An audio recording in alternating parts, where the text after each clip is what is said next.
오늘 예레미야 30장 말씀을 통해서 말씀을 깨닫는 지혜와 응답받는 기도의 은총이 우리에게 넘치게 될 줄로 믿습니다. 예레미야가 시작되고 1장부터 29장까지 계속해서 하나님의 진노와 심판이 예고되었습니다. 그 이유는 이스라엘이 하나님을 버렸고 우상을 숭배했고 하나님을 더 이상 의지하지 않았기 때문이죠. 율법을 버리고 하나님의 공의와 정의를 버렸기 때문에 더 이상 하나님 나라 백성의 길을 포기했기 때문에 하나님은 그들을 더 이상 견딜 수가 없었습니다. 그런데 이 분위기가 조금 바뀌어요. 오늘 30장부터 33장까지는 이제는 하나님의 위로 그리고 하나님의 도우심, 보호하심이 증거가 됩니다.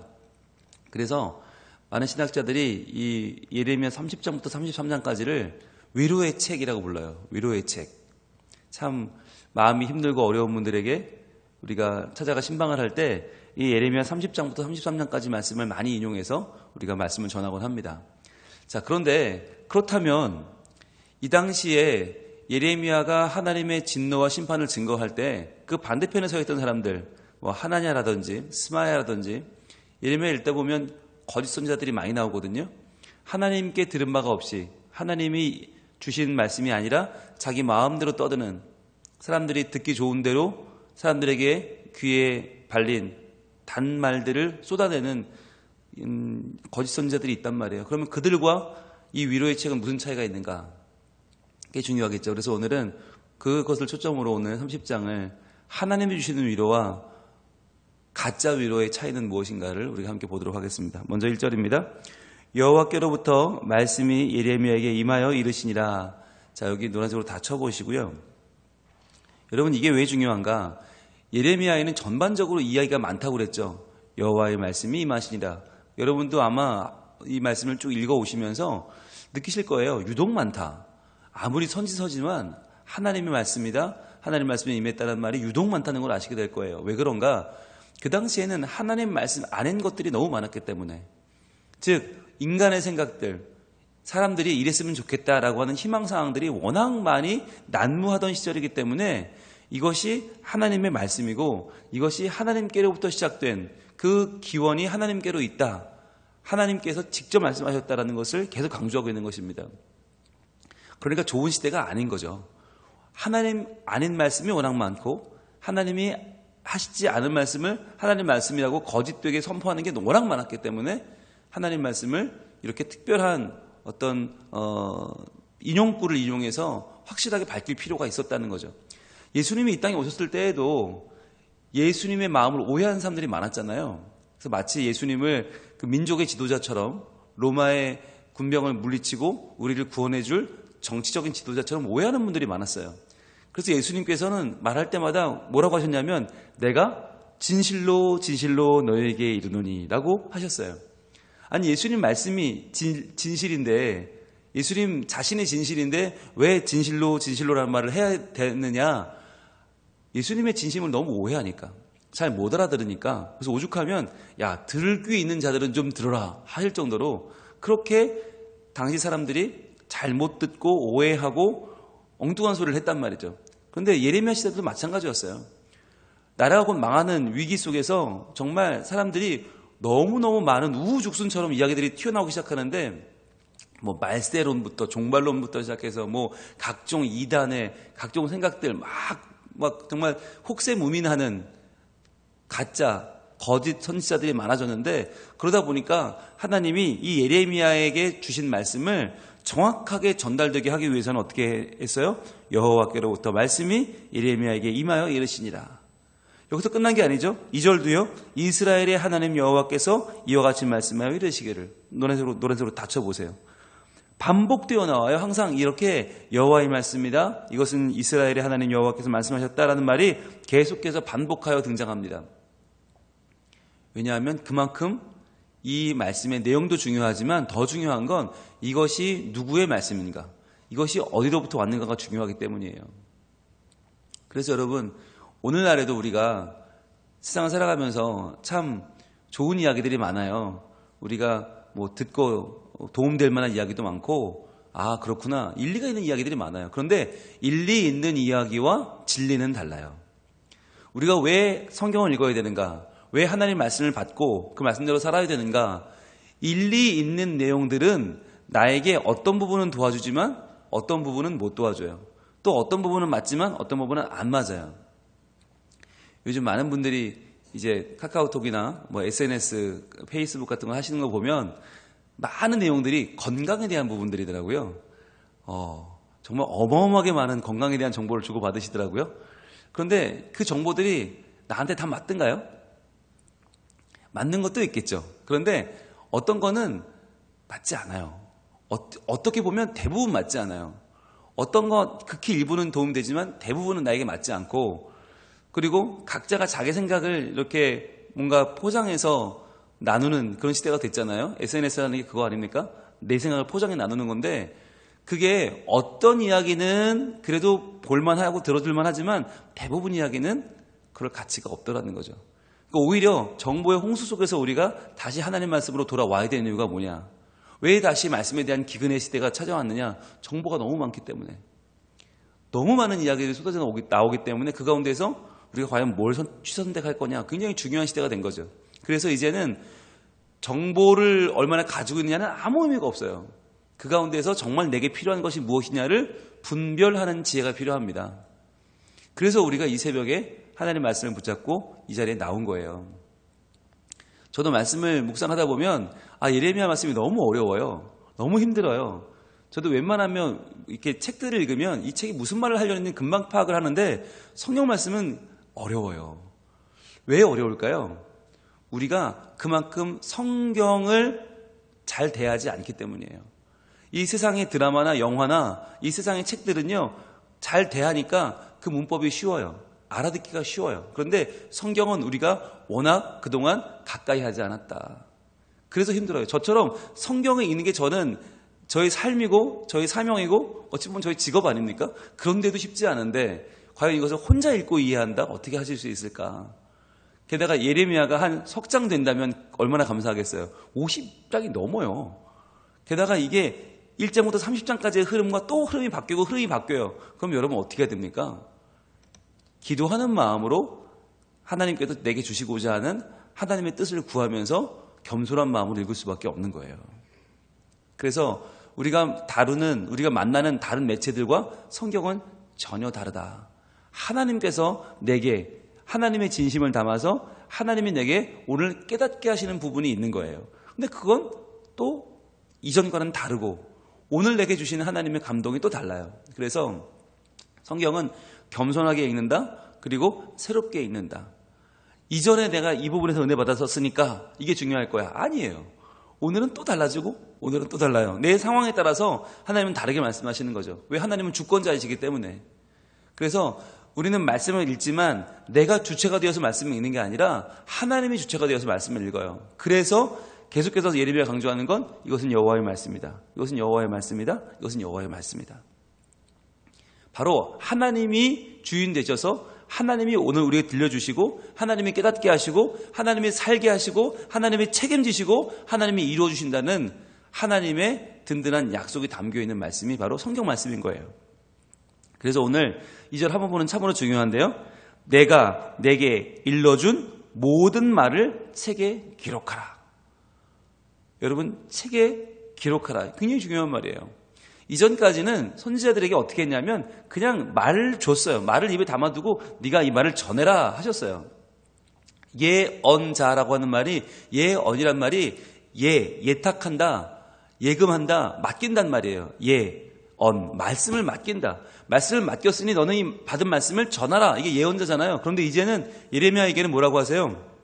써라, 기록해라, 적어라. 그래서 이것을 남겨라 라고 하는 거예요. 이것이 남아있어서 이것이 하나님의 뜻임을 모두가 알게 해라 라고 하는 말씀을 기록하라는 거죠. 그런데 여기서 그 당시에 나왔던 거짓 선지자들의 위로와 하나님의 위로의 책, 이 다른 이유가 뭐냐? 하나님의 위로는 책에 담겨 있어요. 그러니까 한번 듣고 지나가는 말이 아니라 정확하게 성경에 기록되어 있다는 건 무슨 말이냐? 이것이 이루어지는 때가 반드시 온다는 거예요. 그런데 이루어졌을 때 이것이 정말 어쩌다가 이렇게 됐는지, 우연히 됐는지 하나님의 계획인지 어떻게 알 수 있어요? 책에 기록되어 있기 때문에 알 수 있는 거예요. 그래서 이것이 하나님이 예레미야에게 책에 기록하라고 하신 이유예요. 우리에게 주신 이유이기도 합니다. 하나님이 왜 하나님의 말씀을 영상으로 주지 않고 더 첨단, 스마트한 기기들로 주지 않고 굉장히 고루해 보이는 책으로 주셨는가? 왜 종이의 문자를 기록하는 책이라고 하는 매체로 주셨는가? 여러분, 이게 오늘날 하나의 우리의 이해해야 될 과제예요. 하나님은 오늘날 이렇게 영상이 현란하고 3D, 5G 이런 시대가 올 걸 모르셨을까요? 분명히 아셨어요. 아셨음에도 불구하고 영상으로 줬으면 우리가 훨씬 더 잘 믿을 거 아니에요. 우리가 예수님 얼굴도 좀 보고 하나님의 능력도 좀 눈으로 보고 다 더 잘 믿을 거 아니에요. 근데 그렇게 하지 않으시고 책에 기록하신 이유가 무엇인가? 바로 어떤 것은 왔다 가고 문화적인 현상들로 그쳐버리지만 그러나 하나님이 기록하신 이 말씀은 우리에게 시대가 변해도 변함없이 하나님께서 이것들을 행하셨음을 그리고 그 행하신 것을 이루실 것임을 알려주는 하나님의 증거물이 되는 거예요. 그래서 이 책을 하나님 남기신 거예요. 기록하라. 이 기록된 책들을 지금 다시 봐라. 그런데 여러분 보세요. 영상이나 이미지는요, 그 자체가 너무 강해요. 그래서 그것을 보면 그냥 우리는 접수할 뿐이지 그것을 재해석하거나 그것을 다시 한번 적용하거나 선포하는 의미가 별로 없어요. 근데 말씀은 그렇지 않아서 말씀 속에는 수많은 행간이 들어있고 말씀 속에는 이 저자와 저자를 감동시키신 분의 숨겨진 마음들이 곳곳에 들어있어요. 그래서 하나님 말씀은 선포할 만한 것이고 해석할 만한 것이고 또 적용할 만한 것이 됩니다. 그래서 오늘 이 말씀을 우리가 읽는 이유는 바로 하나님이 책에 기록하라 하셨기 때문이에요. 그래서 우리한테까지 온 거예요. 이게 번역되고 해석되고 또 번역되고 옮겨지면서 여기까지 올 수 있었던 이유는 무엇이냐? 바로 책에 기록되기 때문이죠. 3절입니다. 여호와의 말씀이니라. 또 나오죠. 또 노란색 쳐보세요. 자, 여러분 이게 중요한 게 우리는 하나님 무슨 말을 했느냐에 주목하지만 더 중요한 건 그 말이 하나님 말씀이라는 거예요. 여러분 이 차이가 아주 분명합니다. 우리는 그래 하나님의 위로의 말씀, 그래 하나님이 나를 도와주시고 사랑하시고 내게 오늘 주시는 하나님의 정말 달콤한 말씀들을 기대하지만 여러분 그 달콤한 말들 속에는 하나님 말씀이 아닌 게 많단 말이에요. 내가 듣고 싶은 말씀이 많고 내 마음에 드는 말씀, 내 귀에 혹한 말씀, 그래야 내가 아이고 은혜 받았습니다 하는 내 중심 말씀이 많단 말이에요. 그러나 하나님의 말씀이 중요하다. 여호와가 주신 말씀이 중요하고 하나님의 의지가 중요하고 하나님의 주권이 중요하다. 예레미야는 그것이 너무 중요해서 계속 반복해서 말하는 거예요. 이것은 하나님의 말씀이다. 이것은 여호와의 말씀이다. 이것은 여호와의 말씀이다.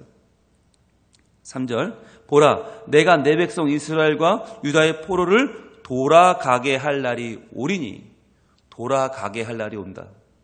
그러니까 돌아가게 한다는 말은 뭐예요? 이미 포로로 잡혀와 있단 말이죠. 1차, 2차 포로들이 지금 벌써 바빌론에 와 있어요. 그들은 돌아가게 하는 거죠. 내가 그들을 그 조상들에게 준 땅으로 돌아오게 할 것이니 돌아오게 한다. 이제 이스라엘 쪽에서 보면 돌아오는 거죠. 자, 그런데 여러분 보세요. 돌아가게 한다라고 말하는 사람이 어디 있는 겁니까? 바벨론에 있는 거죠. 돌아오게 한다고 말할 때는 이 말하는 사람이 어디 있는 거예요? 이스라엘에 있는 거죠. 그런데 지금 하나님은 동시에 돌아가게 할 날이 온다고 말씀하시고 돌아오게 할 것이라고 말씀하세요. 그럼 어떻게 되는 거예요? 하나님은 지금 이 말씀하시는 분이 어디 있다는 거예요? 바벨론에도 있고 예루살렘에도 있단 말이에요. 이게 인간이 할 수 없는 말이에요. 이건 불가능한 말이에요. 이게 하나님이 하실 수밖에 없는 말. 하나님이니까 돌아가게도 하시고 돌아오게도 하시지 이게 이 말이 인간이 할 수 없는 말인 거예요. 여러분 예수님이 그런 말씀하신 적 있잖아요. 나는 길이요 진리요 생명이니 나로 말미암지 않고는 하나님께로 올 자가 없다고 그랬어요? 갈 자가 없다고 그랬어요? 올 자가 없다고 그랬어요. 아니 우리가 상식적으로 내가 길이면 나로 말미암지 않고는 하나님께로 갈 자가 없다라고 말해야 되는 거 아니에요? 나를 통해서 하나님께 가라. 그런데 그게 아니라 나를 통해 하나님께 오라고 말씀하세요. 올 자가 없다. 야, 그러니까 우리가 이게 분명하게 이 글을 읽어야 되는데 이 글 속에는 정확한 표현이 들어있는데 이게 지금 사람으로서 하는 말인가 하나님으로서 하는 말인가가 굉장히 중요한데 예수님이 나로 말미암지 않고는 하나님께로 올 자가 없다 할 때는 하나님으로서 말씀하시는 거죠. 나에게 오는 거죠. 오늘도 마찬가지. 하나님은 인간이 할 수 없는 말을 하세요. 돌아가게 할 바빌론에 계신 분도 하나님이고 돌아오게 할 예루살렘에 있는 분도 하나님이세요. 하나님이 그 모든 곳에 다 계시다. 그 모두와 늘 함께 하신다. 그 모두와 같이 계시다. 그것이 하나님이 주시는 위로인 거예요. 그러니까 입에 발린 말로 금방 올 거야. 2년이면 올 거야. 괜찮아가 아니라 내가 너희와 함께 있다는 게 위로인 거예요. 함께 있다. 그래서 돌아오게 할 것이니 어떻게 한다고요? 그들이 그 땅을 차지하리라. 그 땅, 우리가 수요예배 시간에 지금 땅에 대해서 많이 배웠거든요.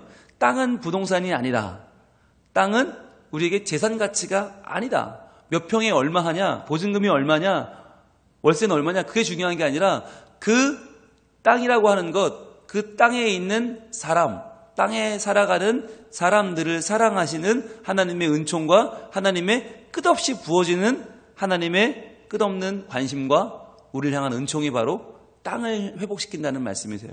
오늘 그 땅을 차지한다는 말도 뭐냐? 하나님의 나라, 그 나라 백성이 된다는 말이죠. 즉 하나님과의 관계가 회복될 것이다 라고 하는 어마어마한 축복을 지금 하나님은 약속하고 있는 거예요. 그게 하나님 주시는 위로라고 하는 것이죠. 자, 그러면 여기서 또 한 가지, 그러면 그 당시에 거짓 선지자들과 예레미야가 전하는 하나님 말씀은 결정적으로 뭐가 다른가? 11절 한번 볼까요? 11절. 여러분, 이 거짓 선지자들은요, 야, 너희 잘못한 게 없어. 괜찮아. 그러니까 금방 괜찮아질 거야. 걱정하지 마. 금방 돌아온다. 라고 말해요. 잘못을 지적하지 않아요. 그런데 11절, 하나님 어떻게 말씀하시나? 이는 여호와의 말씀이라. 일단 노란색 쳐봐야겠죠? 계속 강조합니다. 예레미야는. 이거 하나님 말씀이야. 이거 하나님 말씀이야. 강조합니다. 뭐라고 하는가? 내가 너와 함께 있어 너를 구원할 것이라. 얼마나 감사합니까? 내가 너와 함께 있을 것이고 너를 구원할 것이고 너를 흩었던 그 모든 이방을 내가 멸망시키리라. 자, 너희 대적을 멸망시킬 것이고 그럴지라도 너만은 멸망시키지 아니하리라. 너는 살릴 것이다. 감사하죠. 여기까지는 거짓 선지자나 예레미야나 하는 말이 비슷한 것 같이 보여요. 그런데 중요한 건 그 다음 절입니다. 자, 노란색 드시고 표시합니다. 그러나 내가 법에 따라 너를 징계할 것이요 결코 무죄한 자로만 여기지는 아니하리라. 이게 중요한 거예요. 거짓 선지자들은 말합니다. 야, 하나님 너 용서하실 거야. 너희 괜찮아. 다 좋아질 거야. 끝. 그런데 예레미야는 아니요. 하나님께서 말씀하시기를 법에 따라 너를 징계할 것이라고 말씀하신다. 결코 무죄한 자로만 여기지는 아니할 거래 라고 전하시는 거예요. 이게 하나님 마음이에요. 물론 사랑하죠. 구원시켜야죠. 도와줘야죠. 살려야죠. 그런데 잘잘못은 따져서 문제될 것은 내가 치료하겠다는 거예요. 왜? 하나님은 거룩한 분이시니까. 이게 중요한 거예요. 하나님은 우리의 모든 것을 다 그냥 덮어놓고 지나가는 분이 아니다. 잘못한 것은 지적하여 징계하시고 법에 따라 율법에 따라 징계하시고 결코 무죄한 자로 여기지는 아니하신다. 이게 그 당시에 가짜들과의 진짜와의 어마어마한 차이인 거죠. 거룩하신 분이냐 아니면 그렇지 않은 분이냐의 차이죠. 자, 게다가 또 하나의 결정적인 차이가 뭐냐? 그 당시에 거짓 선지자들이 하는 말에는요, 미래에 대한 소망이 없어요. 그냥 잘 될 거야. 별일 없을 거야. 괜찮을 거야. 그게 다예요. 그런데 이 하나님이 주시는 예레미야를 통해 주시는 예언 속에 뭐가 들어있는가?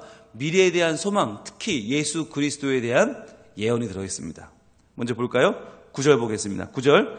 그들은 그들의 하나님 여호와를 섬기며 내가 그들을 위하여 세울 그들의 왕 다윗을 섬기리라. 자, 지금 다윗 왕이 죽은 지가 몇 백년 지났어요. 그런데 다윗을 어떻게 섬긴단 말입니까? 바로 다윗의 후손. 다윗의 후손으로 이 땅에 오실 분 누구예요? 예수 그리스도에 대한 예언이죠. 내가 그들을 위하여 세울 그들의 왕 다윗. 바로 마태가 증언하는 다윗의 아들, 다윗의 자손 예수 그리스도. 마태는 마태복음에서 10번 이상 증언합니다. 그분은 다윗의 자손이라고, 다윗의 후예라고, 바로 하나님이 약속하신 그들의 왕 다윗이라고 말합니다. 바로 이 구절은 그냥 지나가는 말 같지만 예수 그리스도의 통치를 예언하는 말씀이고요. 또 한 군데 더 있습니다. 21절. 한 번 더 강조하시기를 그 영도자는 그들 중에 나올 것이요 그 통치자도 그들 중에 나오리라. 자, 그들 가운데 영도자가 나오고 통치자가 나올 것이다. 이 영도자와 통치자가 바로 다윗이죠. 미래에 다시 오실 다윗의 후손인 예수 그리스도죠. 자, 그분은 누구냐면 내가 그를 가까이 오게 하리니 그가 내게 가까이 오리라. 여러분, 하나님께 가까이 갈 수 있는 사람이 누가 있어요? 아무도 없어요. 제사장도 못 가요. 대제사장도 1년에 한 번 가는데 그나마도 죽을까 봐 겁나면서 가야 돼요. 그런데 하나님은 영도자, 통치자를 내게 가까이 오게 하겠다. 그가 내게 가까이 올 것이다. 누굽니까? 바로 예수님이죠. 예수님이 이 땅에 다윗의 후손으로 오시고 하나님께 가까이 나아가는 통치자로 오실 것이다. 참으로 담대한 마음으로 내게 가까이 올 자가 누구냐? 여호와의 말씀이니라.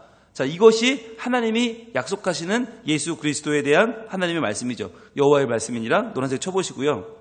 그러면 예수님이 이 땅에 오시면 예수님이 다시 이 땅에도 회복시키실 내용이 뭐냐? 예수님이 굳이 오셔서 할 수 있는 일, 하고자 하는 일이 뭐냐? 그게 22절인 거예요. 22절 노란색 다 쳐보세요. 너희는 내 백성이 되겠고 나는 너희들의 하나님이 되리라. 이게 하나님이 궁극적으로 이루고자 하시는 거죠. 다만 그들의 나라를 회복시키고 땅을 회복시키고 포로가 돌아오는 게 목적이 아니라 궁극적인 목적은 너희는 내 백성이 되고 나는 너희 하나님 되는 것. 즉 아브라함과 약속하셨던 하나님의 백성과 하나님의 관계의 회복, 이것을 이루고자 하는 게 하나님의 계획이고 꿈인 거예요. 이것을 위해서 예수 그리스도가 오시고 이것을 위해서 하나님이 그들과 함께 하시고 용서하시고 도우시고 그들을 다시 한번 하나님 백성을 삼으시는 거죠. 오늘 우리의 하루를 살아가면서 가장 큰 기도 제목은 무엇입니까? 이 기도 제목은 돈도 아니고요, 명예도 아니고 건강도 아닙니다. 우리의 기도 제목은 바로 이것입니다. 너희는 내 백성 되겠고 나는 너희들의 하나님이 되리라. 하나님, 오늘 하루를 내가 하나님 백성으로 살게 해 주옵소서. 내가 구하는 기도를, 하나님 백성의 기도를 주님 들어주시고 하나님 백성의 열심으로 하나님을 영화롭게 하는 복된 하루가 되게 하옵소서. 어제와는 다른, 지금까지와는 다른 하나님이 함께 하시는 복이 있는 하루가 되게 하옵소서. 그리고 나는 너희의 하나님이 되리라. 하나님이 우리 하나님 되셔서 오늘도 나의 삶을 통해 영광 받으시고 존귀함 받으시고 나의 삶을 통해 하나님이 전파되고 증거되고 나누어지는, 보여지는 하루가 되게 하옵소서. 여러분, 이 기도를 드릴 때 하나님 반드시 우리와 함께 하시고 오늘 위로의 책 예레미야 30장으로 우리를 위로하시는 그 하나님이 위로만이 아니라 우리의 모습을 바로 보게 하시고 또 우리에게 오신 예수 그리스도를 다시 한번 의지하게 하시고 그분을 통해서 하나님을 만나 주님과의 관계가 온전히 회복되는 복된 날로 인도하실 줄로 믿습니다. 기도하겠습니다. 하나님, 가짜가 많은 세상에 일리는 있지만 진리는 아닌 것들이 우리를 유혹하고 혹세무민하는 여러 가지 말들이 언론에, 문화에, 사회에, 역사에 너무 많습니다. 하나님, 이럴 때에 저희들이 하나님의 말씀 가운데 올바른 진리를 발견하는 우리의 지혜의 눈을, 분별하는 눈을 열어 주시옵소서. 그리하여 하나님의 말씀, 변치 않는 말씀 속에 들어있는 하나님의 마음을 읽게 하시고 그 뜻을 알게 하시고 붙잡게 하시고 기도하게 하여 주시옵소서. 우리에게 예수님의 통치와 예수님의 회복을 약속하시는 주님, 오늘도 우리가 하나님 백성 되고 하나님은 우리의 영원하신 하나님이 되셔서 통치하시고 회복시키시고 돌아오게 하신다는 약속을 주셨사오니 주여 이 말씀 붙잡고 저희들 우리의 죄를 온전히 회개하고 새로워져서 하나님만 의지하여 이 땅에 하나님의 진리를 붙잡고 서는 하나님의 당당한 백성으로 살게 하여 주시옵소서. 오늘도 이 아침에 가지고 나온 기도 제목들이 있습니다. 하나님, 이 모든 기도 가운데 하나님과의 관계의 회복, 하나님을 온전히 찬양하며 주를 높이는 자들이 되게 하시고 하나님이여 우리와 오늘도 변함없이 동행하여 주시옵소서. 예수님 이름으로 기도합니다. 아멘.